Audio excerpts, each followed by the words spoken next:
It's such a pleasure to be here today with you Pleasure is mine too. and to discuss your very interesting book called The Viper: When Its Poison Becomes an Antidote. I'd like to introduce you very briefly. Uh, you've written two other books which are critically acclaimed called Bahubalis of Indian Politics and Portraits of Hindutva from Harappa to Ayodhya. You're also freelance an analyst of politics and public affairs. That's absolutely fascinating. And you've obviously written for various publications, including think tanks, such as the Vivekananda International Foundation, etc. You've worked with the Pioneer in the newspaper, where you were the first deputy chief of the National Bureau and later the opinion editor. You'll have to talk to us a little bit about what an opinion editor does. You've worked as a media advisor to a very, very competent Chief Minister, Manohar Parrikar. And now we are talking about your new book called The Viper. Welcome to the show. Thank you, Garuda Prakashan, for organizing this. And we will talk about my book as well, called Of Beasts in I have it here. Yes. Namaskaram. Namaste. So let's begin then. Yes.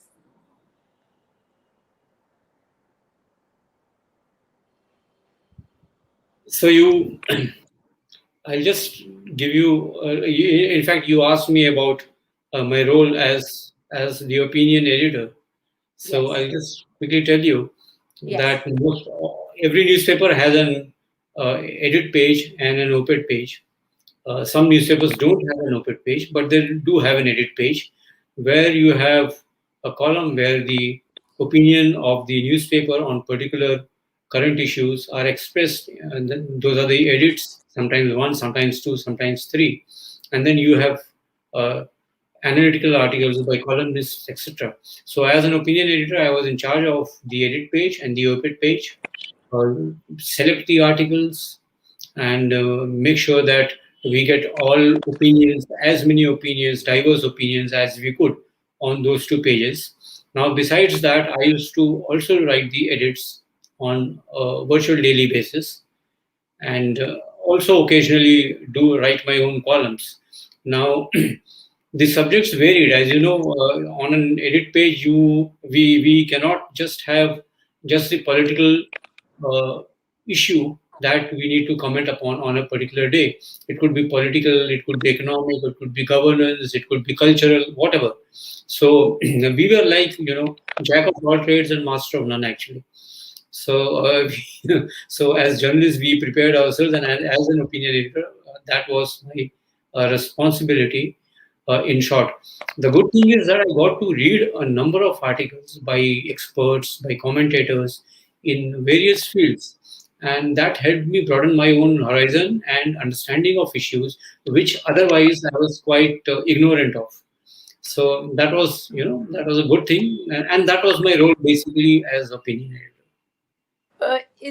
I mean, very briefly, because we're really here to talk about our books, but tell me, is there a definite bias that different newspapers display? That's my very short question. Yes. I think yes, of course, there is. Sometimes it's overt, sometimes it's covert, but definitely yes, there is. Always. Yes. Okay. So, have you liked the book? Would you have an? Oh yes. I will just give an opening remark here, and your book, Beauty of Beasts and Beauty, a very unusual collection of short stories. Very unusual collection of short stories, I would say, and uh, and and also narrated in a very unusual way.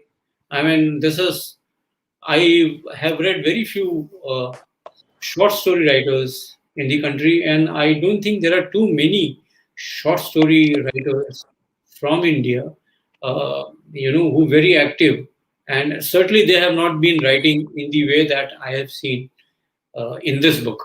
So it's very refreshing, very different, and certainly it interested me a lot.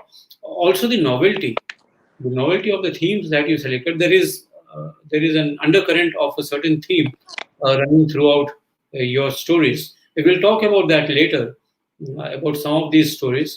But I would just like to say one thing. In popular literature and in popular films, the beast is at times uh, shown to melt before the beauty. Uh, let's say Godzilla, for example, the film. Now, in Godzilla, the beast demonstrates a compassionate side which we thought did not exist in it. Now, just a question: uh, that doesn't happen in real life, does it, Bindu? Huh. That's interesting.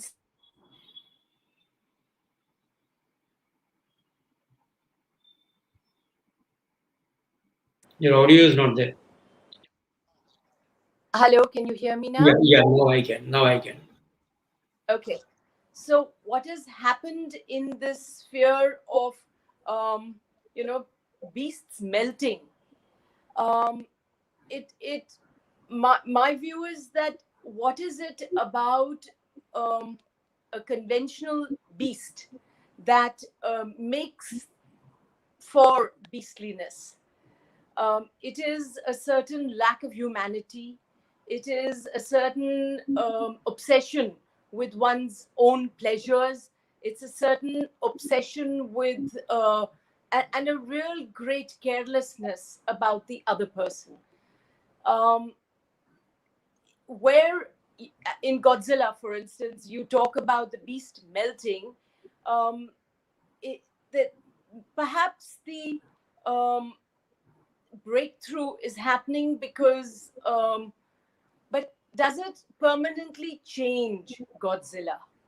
Does it alter the Godzilla forever? Or is it only with respect to the beauty? That's a question you'll have to answer. Okay, right.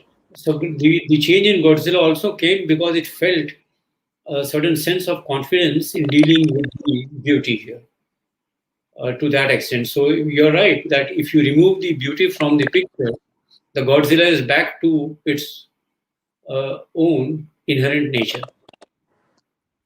There isn't you it? are. Yeah, So there's nothing that's really changed. right. So There's that no brings us, transformation. there's no real transformation, there's no sustained transformation, there's no genuine transformation. That's,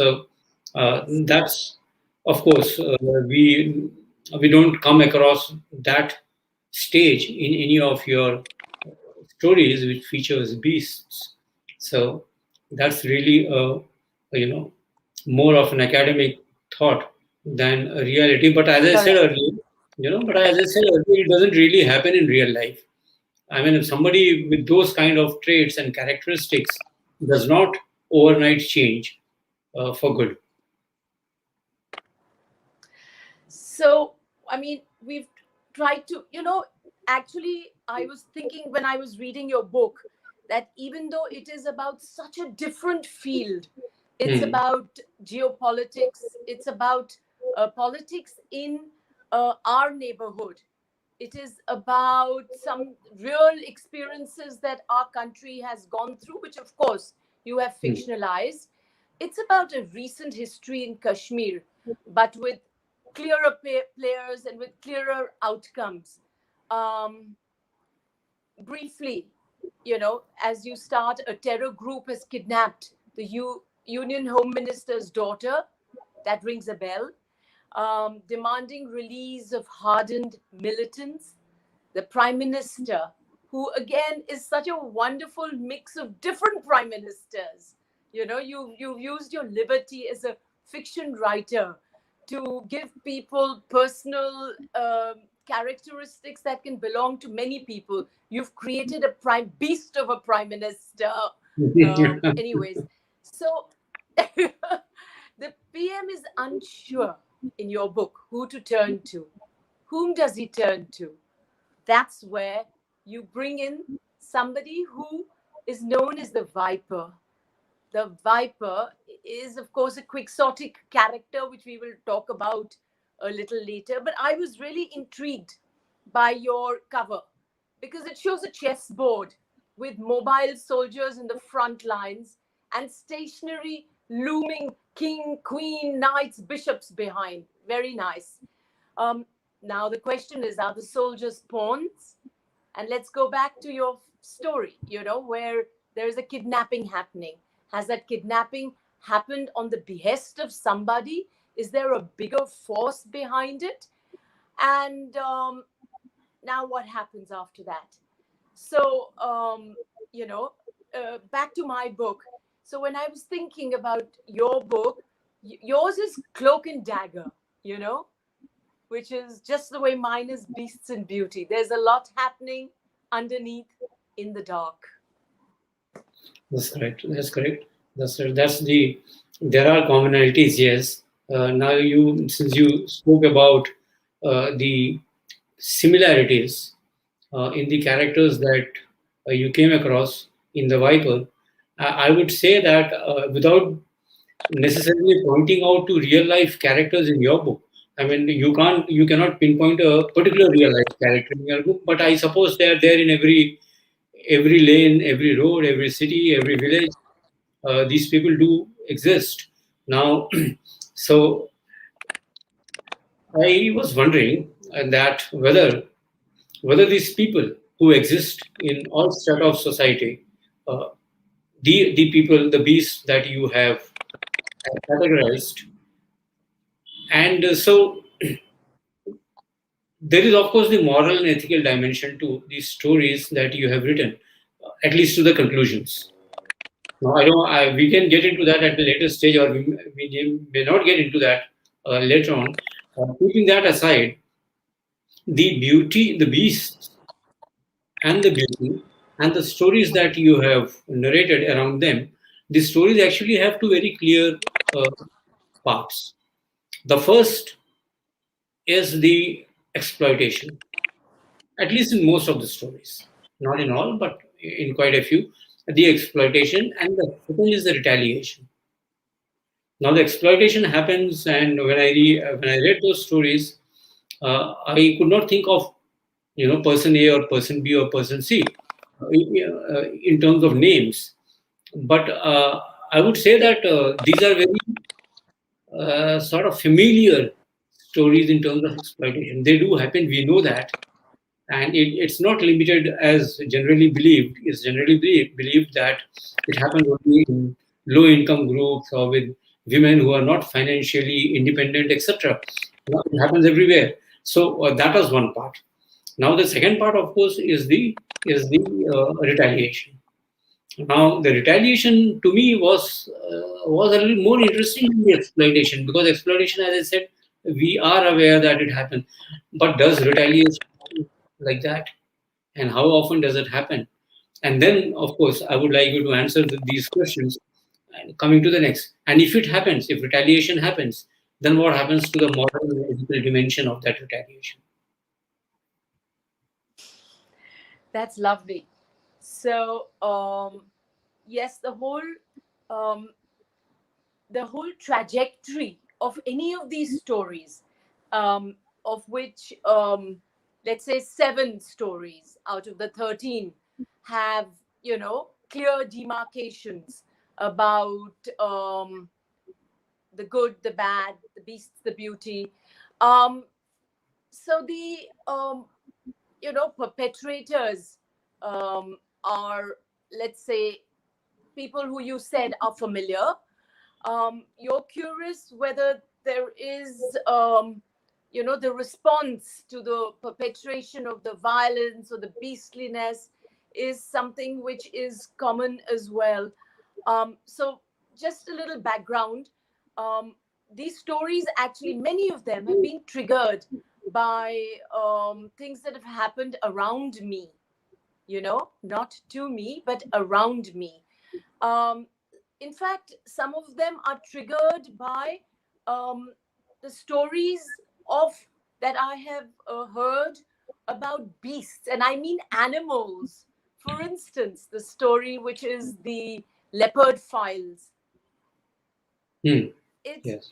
it has evolved as a story about human beastliness, but it actually began when I was thinking about when I saw the wonderful, the caves in Javai in Rajasthan, where leopards apparently live very, very close with human beings. They live in harmony with them, and which is amazing.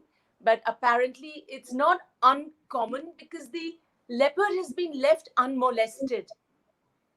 The Hmm. people in the village, and we do know about the Bishnois, for instance, who worship the antelope, Yes. but these are also gentle folk who provide food, who don't hunt.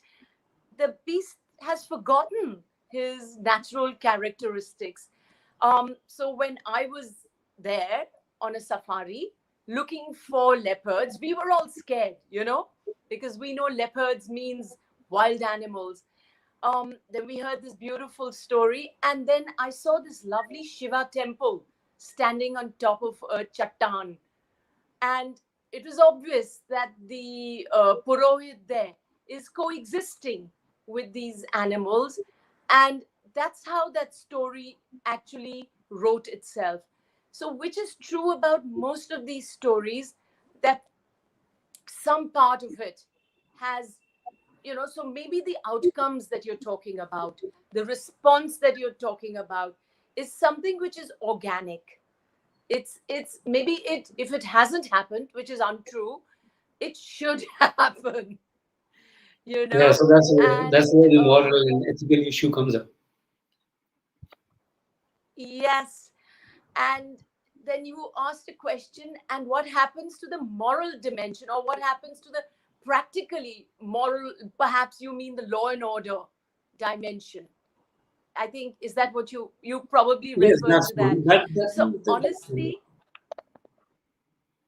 I have this faith that if there is a consequence of an action that has been taken consciously, that consequence will have to be borne. There is no getting away from it in the real world. hmm. Now, in terms of the, what they say, that don't take a life. If you take a life, then that you are damned forever. And life, I'm not exactly sure of that. Because I do believe that, for instance, how would we then judge soldiers? How would we judge people who are actually involved in safeguarding real things? Because that life is the same. So, in my opinion, the intent probably makes a difference. So, Right. that is the moral dimension. Yes. Okay, now, interestingly, you just mentioned the example of how would you judge a soldier.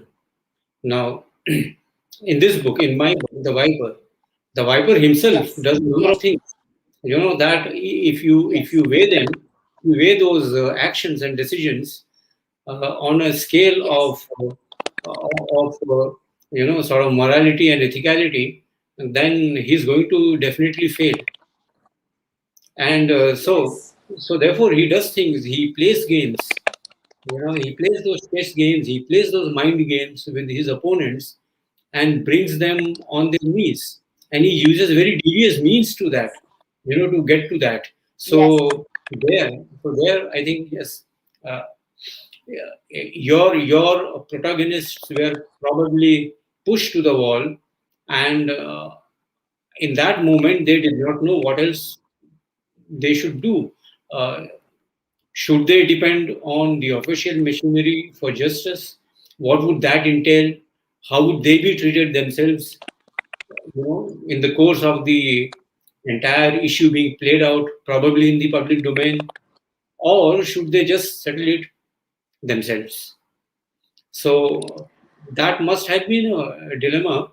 I don't know. You have crafted those characters, but I'm sure that must have been one of the issues that perhaps these characters faced in their minds.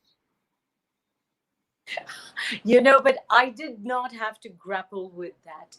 So the Okay. characters who are born from my mind are obviously more complex in their minds, in their depiction.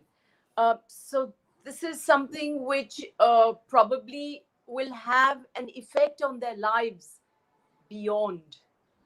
You have to live with yourself, and an action will have a reaction in the world in Law and Order, but it will also change the person who has done any act permanently. It cannot not change, which is why we sort of have to go back to the intent. But that right intent is something which is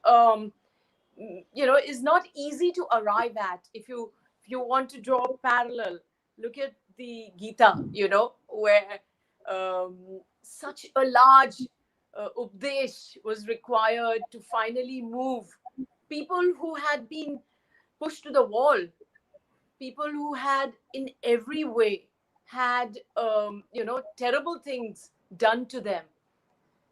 So that teaching, that inner you know conditioning, which is for life rather than for death, you know, is something which is hard. It's very hard to go past that.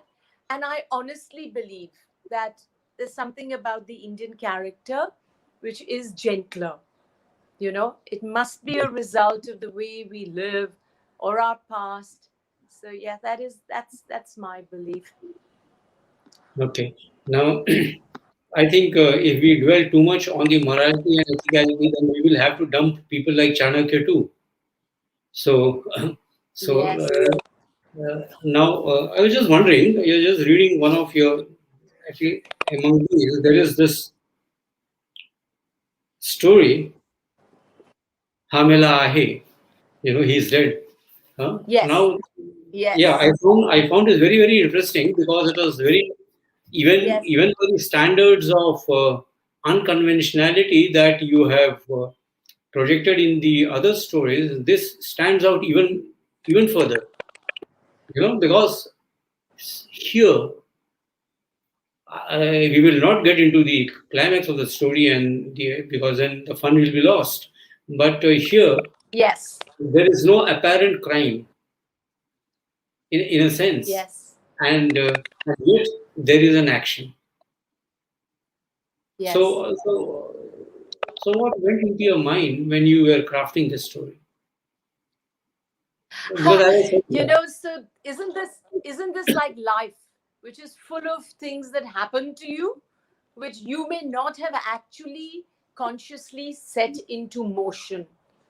You are, in that sense, a victim of circumstances, and how you respond to that is a different story that may hmm, determine right. certain outcomes. In which case, you know, um, as she says here, may I read a tiny page from here? Yeah, I'm sure. going to read a tiny page which will illustrate what I'm saying. So she says, at some point, after the incessant knocking had stopped, she dared to look down from her window. She had seen his crumpled body lying under a torn blanket, surrounded by policemen and others. She could see the tops of the heads of Mamta and Nilufar, Dev and Zubin, Kothari, and the Chokidar, all looking tiny and remote from up here, like dolls and toys, unreal. She had drawn back after one look to begin another round of howling and shivering, and had then taken a tranquilizer. She was normally no pushover, but something in her felt broken today. Pushover. Oh, the cruel world. Better him than me was her last thought that night before sleep overtook her. Better him than me. Yes. So, in this story, where there are only accidents, um, she is a lifelong victim. It's never going to Mm. get over it. And certainly the story is totally fictitious. It's taken from the high rise that we live in. And in fact, one of the titles that the editors and I were discussing was Low Life in High Rise, because the Mm. city of Mumbai, um, has so much anonymity that it affords its residents in its towers, in it's isolated. You're not living very often next to anybody, and that distance is something which has created, if you've noticed, a lot of these stories. Right. Most of your stories are, in fact, in that backdrop.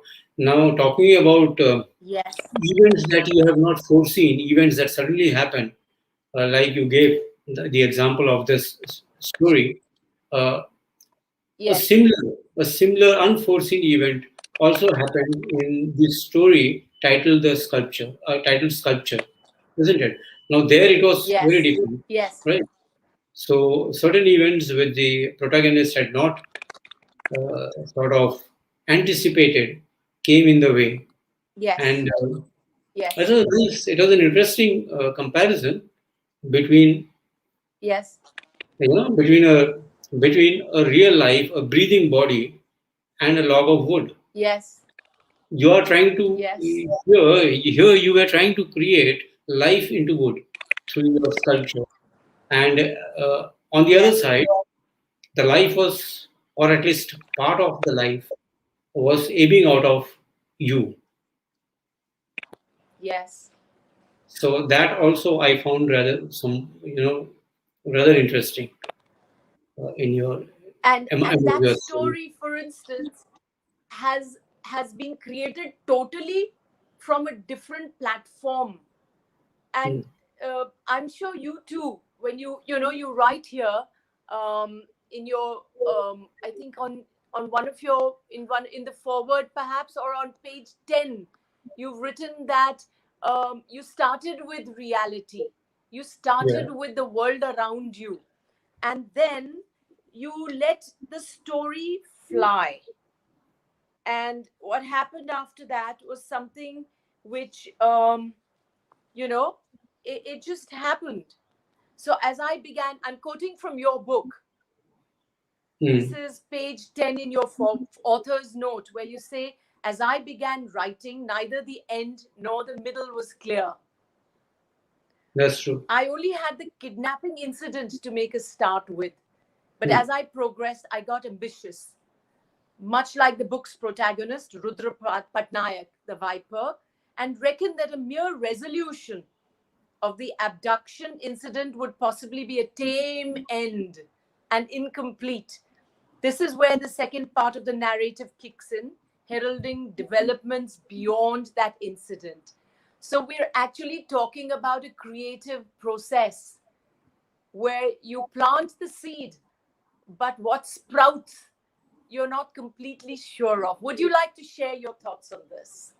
yes, you're absolutely right there. That I don't know how other fiction writers work, but when I started, and which is what you just now read, is I had nothing by way of raw material except the kidnapping incident, and that too happened, quite by chance, because when I was thinking of writing a book like this, I was reading a lot. I just happened to be reading a lot about militancy in Kashmir, the history, the background, the players involved, and of course this incident of kidnapping of the Home Minister's daughter in 1989 came up.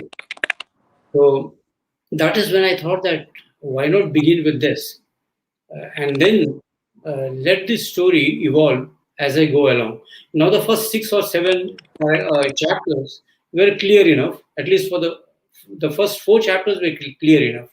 I could just go with the flow, but I was not sure how it would end. And as I wrote in the book, uh, at some point in time, after 6, 7 chapters or so, I realized that uh, I was getting the the kidnapped woman freed would be a really no end, because the woman was freed in real life too. And so what happened? What have I written then? Okay, she's freed in real life, she's freed here. Where's the story? The story has to go beyond that. So I got her freed in the book, and then Patnaik, of course, the Viper, decided that he should be doing things more than just getting the woman freed. And so from there on, now how this story has to evolve came to my mind as I kept writing. The twists, the turns, and all of that happened as I wrote. So that's how this evolved, actually. Yes. So that answers your question about, my story. It's precisely the same method where you take a hook from something, and then because if you try to guide it, that becomes journalism, that becomes a Yeah. report, you know where you're actually worthy of printing it in the opinion page, no, or on the news page. Whereas what you and I have done is we have written something original, something which is creative. That's the difference. So you've answered your own question to me, and I like it. No, now you use the word guide, and you said that it would be, if you have a clear cut path, then you as a writer are guided by a certain notion, and you follow that notion, and then there is no creativity involved because you are then constricted, within a certain space. And here I would just, very interestingly, just today, this morning, I was actually watching a video by Sadhguru, and where this and where this matter came up, and somebody asked him about, I don't remember, but I think about what have you learned in life, something like that, or was it something else? I'm not sure. But anyway, the important thing is that he said that if you have a particular belief, if you have a particular, uh, set of ideas, then you have bonded yourself. You're in bondage, and human beings like to be free. I think that was the video, talking about freedom. What is freedom really? So he said, then you're not free, and you can only be free if you do not have any fixed notion, and you allow yourself to listen to everything, observe everything, absorb everything, and just let it be as it is. Don't form an opinion. Don't become fixated on a certain philosophy or an ideology or whatever. So I think both of us, at least through our books, if nothing else, have allowed ourselves not to be bonded by a certain narrative or a certain middle, certain conclusion, and allowed the writing to flow wherever it went, so long as it remained within the realms of the structure and had an ending that would appeal to the lay reader. Correct. Which is why your book, even though it deals with reality, it's fictionalized, but it never enters the realm of, you know, disbelievability. Of course, to an extent, you have, formulated an ending through this very racy. It's very racy. It's very fast. It's very quick. It's got some wonderful, connections. I love the bit about Israel. I love the bit about spying in Pakistan, and so on. But um, in the end, what you managed to forge is something so positive, and that, a resolution which is hopeful, even though we've had such a history with the eternal troublemaker, and the various terror groupings and so on.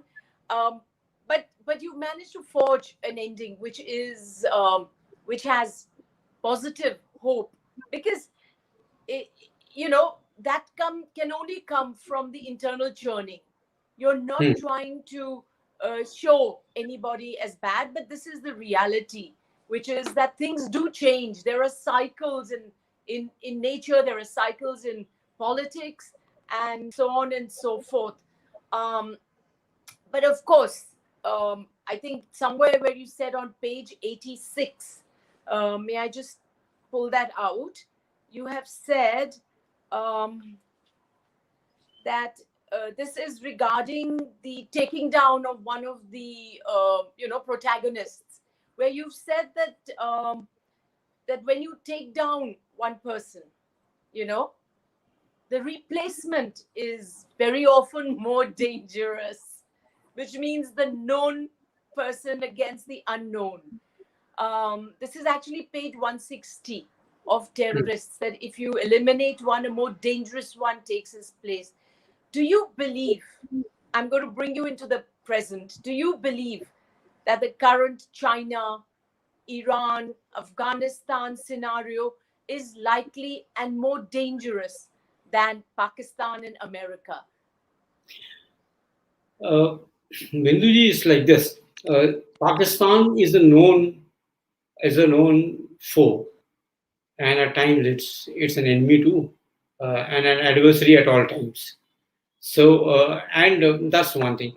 The second is that when you make a comparison of our strengths and capabilities of India and Pakistan, then we really don't have to bother much. Even in unconventional warfare, they might be creating this terror incident, always, perpetrating bloodshed through proxies, etc. But these are things that we can tackle, and we have been tackling. So really, we don't have to bother much. And on any given day, I think, I mean, I might sound belligerent or even bellicose on this, but on any given day, if we choose to, we can flatten that country. That will not happen and should not happen also. But I'm just talking about the relative strength and merit, taking into account even the nuclear capabilities of the two nations. So, but the real problem, I think, is elsewhere. You talked about Afghanistan and Iran. Now, with Iran, we do have a working relationship. It's not it's not the kind of compatibility that we may have with, let's say, Israel, for example, or even the US or any of the European nations. But even so, mutual interests keep us together, and there are ways by which we can find methods to work together without any hostility. Now, that then brings us to the other nation you mentioned, and that is Afghanistan. And when we talk of Afghanistan, then yes, in the current scenario, the real reason for worry for us should be the Taliban. We've been saying for years together that there's nothing like good Taliban and bad Taliban, right? Now it's time for us to show that. It's time for us to, uh, put our money where our mouth is and say that we will not deal with the Taliban. But real politics is very different. Real politics is very different. Assuming Taliban has already taken control of some 6 provincial capitals, assuming they come to power for some, in the foreseeable future, and that to me doesn't seem too far away, going by how things are happening. Then we may have to deal with the regime that is Taliban. So, but that's the danger. And in the present context, the clear and present danger definitely is from Taliban, and of course, from China. So now, what solutions are going to emerge out of that? I don't know. Maybe at some stage, I will, if there is a book, I might conjure up a solution like I did here. But uh, dealing with Pakistan is relatively easy. Yes. Right, right. So that's you've answered a question that it's all up in the air. We don't know how it's going to go, but we'll have to deal with it in real time. Yeah, that's true. Now that brings me to the question which I wanted to ask you right in the beginning. Since you Thank you. are, since you're practicing Shambhavi Mahamudra, I don't know much about that. You could quickly tell me what it is, and then my question would be: when you're doing all this, when you're following the teachings of Sadhguru, and then you also side by side, write these macabre pieces. How do you reconcile? How do you reconcile the two persona? I love that question because you've actually placed your finger on something very, very vital. So, first to Shambhavi Mahamudra, that's the foundational practice that if you want to become an Isha, they teach you, and Okay. then you do it every day. Hmm. It's actually a form of dhyan which helps to distance for that time you from your real, from all the thinking and worrying and whatever churn goes out inside you. And you can imagine over a period of time, all that adds up to that churn getting quietened, getting flattened, um, in fact, the research has shown in various universities in America where they have studied the brain waves of people who do Shambhavi, and I'm sure that's true of many other forms of dhyan, but I'm Hmm. talking about Shambhavi.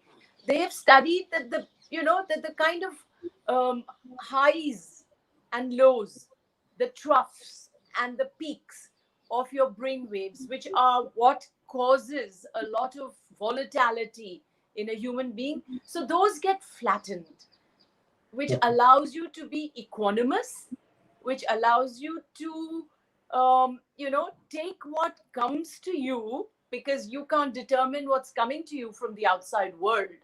You know, it enables to you to take it with a greater degree of equanimity, and that is, I think, what we're all looking for.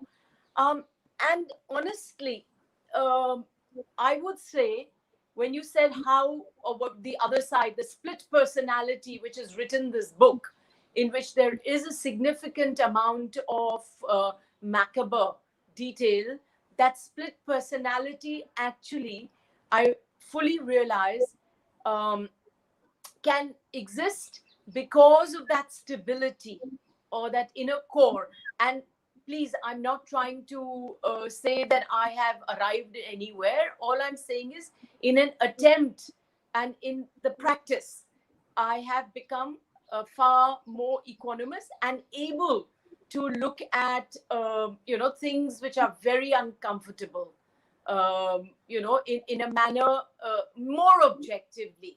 So it's not that I don't feel the pain. Of course I feel the pain of what happens to various characters in my book. In fact, that empathy element has to be strong, otherwise those characters become unbelievable. But what you've said is that they exist, which means you believe in them. So that empathy factor is there. But why would I try to write about things which are reasonably in the dark zone, you know, unless shining a light on them through fiction, of course, and through connecting it to the city of Mumbai, where Yeah. people can disappear with nobody knowing their whereabouts.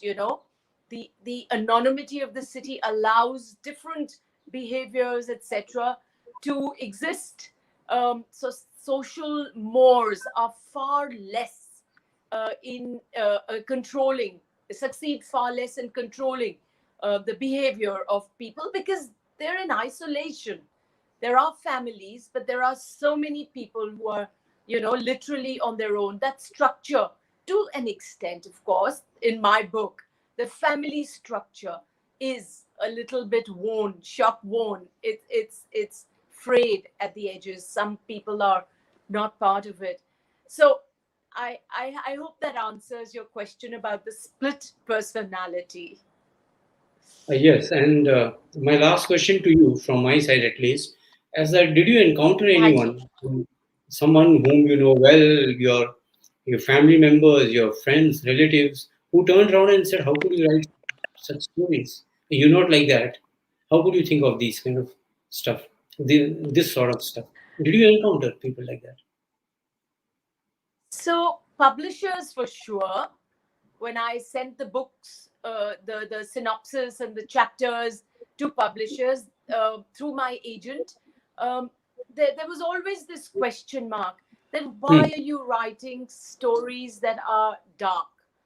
Hmm. Um, there have been, of course, people in my immediate um, sort of contact who have responded to it by saying that there is too much of tension that we experience while reading any of these, or while reading some of these. And even though a short story format, as you know, is ideal for people who are working on something very, which involves them, so they don't have the leisure to continue reading a complete book, so this format, but this format, people said, some of them, that there's too much of intensity and it's disturbed them. Some have not been Hmm. able to sleep at night because of this. And I see that as a supreme success, because if something which is made up, which is a story, enters your psyche to the extent that it disturbs you, it's I- it's it's Yeah. it's No, worked for itself. true, true, true, true. I think the disturbance also was caused, while many may not agree to it, the people whom you've spoken to. I think the disturbance was also there because they did not expect these people to retaliate in the way they did. Perhaps that shook them also. That's So, absolutely true. That's an integral part of the story. Yeah. uh, so that's what I wanted to say from my end. And Very, very interesting, because you know the thing is that even when there is retaliation, as we discussed earlier, that there is still that whole business of, you know that thread of humanity which hmm, is running through all the stories, which allows people to connect with it, because it's about, frankly, it's not so much about the beasts as it is about the beauties, hmm. because and the beauty is the humanity which links different people in these stories. And of course, uh, a friend who's read these stories does believe that I suffer from some trauma which is suppressed and it has come out in these stories. I have no idea, but I'm happy to, have my character read through the characters in my book. Yes, so that of course that shows the intensity that is reflected in the stories when people say these things to you. So that's a compliment, really. So thank you for this book. Thank you for appreciating it. And I want to know, really, in chapter, your book, the pace of it really steps up Hmm. after the first few chapters, and the most wonderful things happen. Uh, in chapter 21, that's my favorite chapter, just by the way. Chapter 20, no, chapter 20. Or is it 20 or 21? Okay, one What of is these. it? But in chapter 21, where you said that we must think like a criminal, but act like the best cop and be steps ahead of the adversaries. So, my question to you is, what a wonderful, deep insight into the mind of the snoop. And so, are we ahead? And you can share some more information on this thought. Are we ahead in terms of intelligence? Definitely, we are far better players than we were, say, a decade or two ago. Now, new technologies and the realization that, you see, what had happened was that at some point in time, in our post-independent history, especially in the 1990s, for a few years, and even before, in 70, somewhere around 77, 78, 79, and then 91, 90, not 91, but yeah, 92, 93, not really, around 90s, the early 90s. Now, suddenly that realization started occurring to our political leaders that there really is no need for intelligence agencies to function. That all they do is create trouble, dig up unnecessary skeletons that have been hidden away for years together, and they also create hostilities between neighbors and partners. So there's no need for that, and that actually happened. So our intelligence agencies were completely, demoralized, more or less non-functional, and we paid a price for that in the coming years. Now, thankfully, over the years since then, and I'm not talking of just this government, even before, the realization that we need to have a strong intelligence network, we need to trust these people. As somebody said, uh, that the best way to avoid a war is to be prepared for it. And if you're not prepared for a war, Yes. so I think so. In that sense, yes, we are far better prepared, but we still have some what I would say are mental blocks, and it's taken a lot of time for us to tackle some of them. So a few of them have been tackled, a few are still there, and by no means are we as adventurous or as bold as some of the other nations are. Maybe we could be a little more because we have the capability for it. We still, I believe, in some areas we are punching below our weight. That is what I would say. Yeah, so that's where you brought in that fascinating section on Yuri Dayan, right? That's your Yeah. Yes. Mossad, or the Right. Israeli intelligence chief. Yes. Um, and considering that we lean heavily on their assistance, you've actually written some wonderful chapters on that. I really enjoy it, and the on cutting edge security systems and so on. Um, the, you brought in the Ikeman. I don't know how that word is said. The major criminal from Yeah. Our Germany fight. who had Yeah. fled to South America, and how he was brought in. You've talked about the Israeli resolve, and you've shared some of the gyan from there, and it's a learning experience for anybody who reads this book. Honestly, there is such a heightened sense of involvement in the real world today by the common man, and your book is going to help them sort of get into the nitty gritty of some of that stuff. It's fascinating. um, and of course, you've said Operation Justice, where one of the criminals stands trial in India. Um, please talk about both these things. You see, this guy being brought to India, that is in my book, the Hizbul Mujahideen chief, Karimuddin, and the manner in which he was brought uh, was, of course, to some extent, mm, I wouldn't say inspired, but these things did happen with Israel, right? Now, Adolf Eichmann was brought in a similar way. He he was bundled. He was first abducted in Buenos Aires, and then, according to reports of that time, and this got fictionalized a little bit and made into a film as well, and where it was shown that when they were about to, everything was planned, and then they kidnapped him, this team of people, Israeli security, and then when they had to come back the following day, they learned that all flights had been cancelled for 10 days. So now, how do they keep this guy for 10 days in captivity? Because if the Argentinian authorities come to know of it, they would be held to pay. So, so that film, and in reality also, the way they managed that, and the way they still brought him back, uh, was in fact a great feat.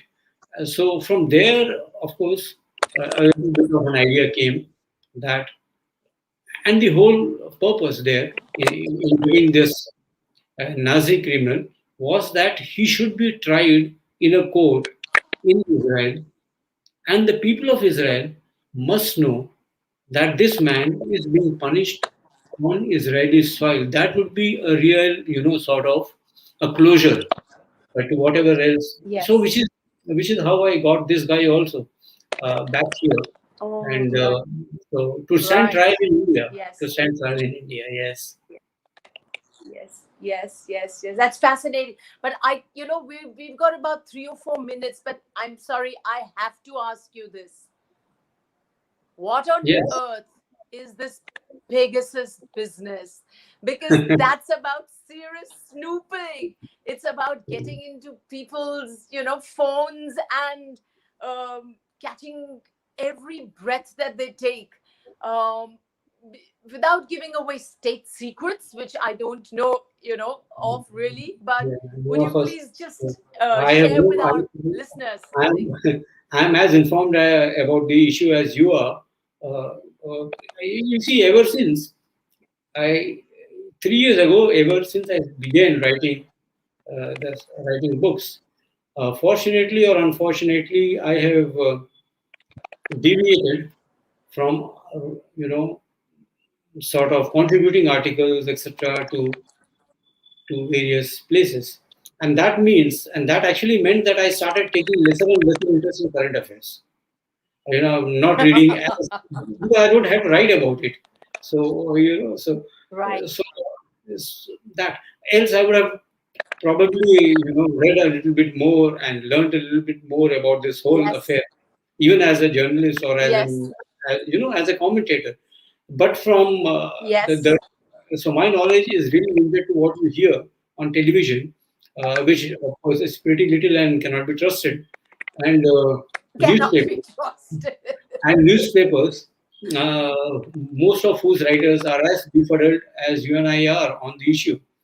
So, so therefore, as of now, there is more noise than information on this subject. So, it's very difficult to I take a side, take a position. Oh, you should take a position or a side, on an informed basis. If you don't have that Yes, information, it's yes. best to say that we'll watch and we'll try to learn new things out of as they emerge. But we don't know. But if there is snooping, it's bad. But the government has said we never bought Pegasus. The opposition says our phones have been hacked. All I want to say here actually is this: that if some opposition leader says his phone has been hacked or he is being snooped upon, then the solution to that is not standing on the streets and shouting about it. The solution to that is to lodging a complaint with the police or going to the court and demanding an inquiry into it. That is not happening, and that is the Correct. point. Correct. Correct, correct, correct. In any case, I think it is established. Now we have exactly 1.5 minutes, but it's been Hmm. established that cyber security is vital, and Yeah. whatever needs to be done to get there has to be done. And last question: what is your next book?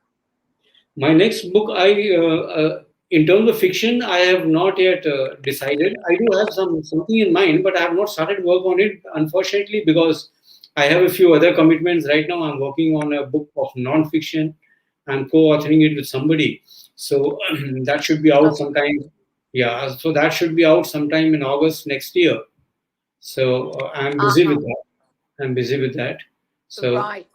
Right. and a book on fiction, maybe I'll have another book on the Viper. Who knows? At some stage Correct. with a Follow new up. That adventure, would be sometime next interesting. year. Yeah, That would sometime be next year. interesting. Yes, So, that would be very and, interesting. So here are two books which are wildly different, but I think we've been able to talk about the convergences in their philosophy as well as their content. Please buy these books. Listeners, enjoy yourself. Thank you, Garuda Prakashan. Thank you, Rajesh ji. It's been delightful talking to you. thank you, Minduji. My pleasure.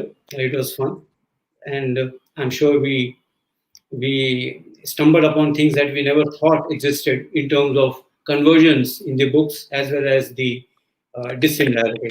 Thank you again. Namaskaram. Thank you, Namaste. Ji.